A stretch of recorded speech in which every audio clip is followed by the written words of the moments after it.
How does it feel to wake up in the capital of culture? Ah, it's wonderful. It's a wonderful feeling. I'm so happy. I'm really so happy that the city has actually achieved what everybody hoped for. Well, my name is Nadja Grizzo. I am from Germany.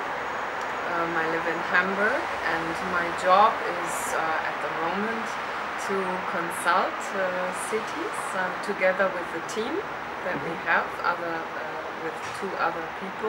We try to share our expertise that we gathered when we were doing it in Germany in 2010, the European Capital of Culture in the Ruhr area.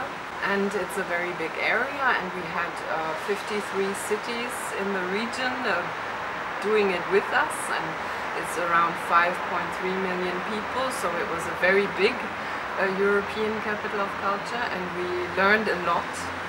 I've worked there for 8 years, from the very beginning of the bidding phase until the very end of the project. And we're trying to share this experience with the cities in Europe that want to become capital of culture. So what is the job for Plovdiv for the next, let's say, the next year?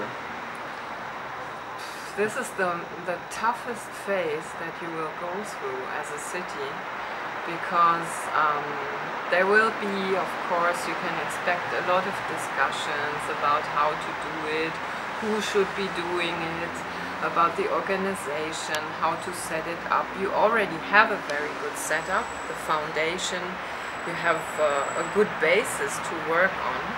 So, but still there will be a lot of, you know, it has to become a stable and bigger organization now, and there has to be a lot of communication with the citizens, with the partners in 35 countries.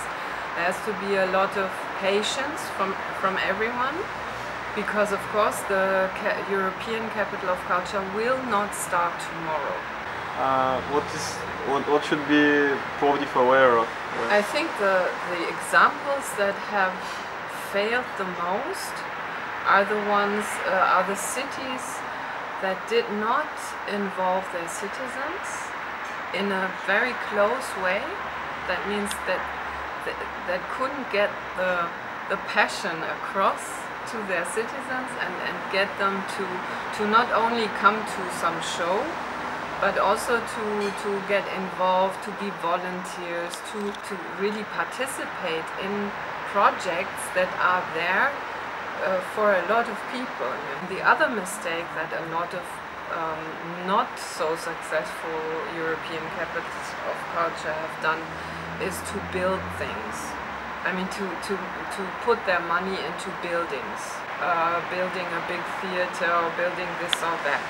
And I think that's good that we showed the jury in this case. We are not building big structures. We're not putting our money into stones, but we're putting the money into minds, into creativity, into something that is useful for people. Is this some kind of danger that some politicians might interfere with the process and things like that? Yes, it has happened before, and actually the jury is always very afraid of this. This is why when we counsel cities, we always try to get that point across from the very first moment, that this is not a politician's activity, but it has to be supported by politics. But there has to be a freedom of artistic creation and of decision making within an independent entity, foundation, company, whatever it is. Mm-hmm. And how big was your team at the time of the bidding process in Ruhr? And how was it the time in 2010? We were, in Ruhr, we were 6 people who had a steady, who were full-time workers for the company, for the foundation. And then we were around 10 people, plus 10 people who came from the city of Essen. and then that means we were around 15 people when we actually won. And by the end of 2010 we were around over 100. 100 people? Yeah, but you have to see that we were really 53 cities, 5.3 million people. It was a large capital of culture and a big project.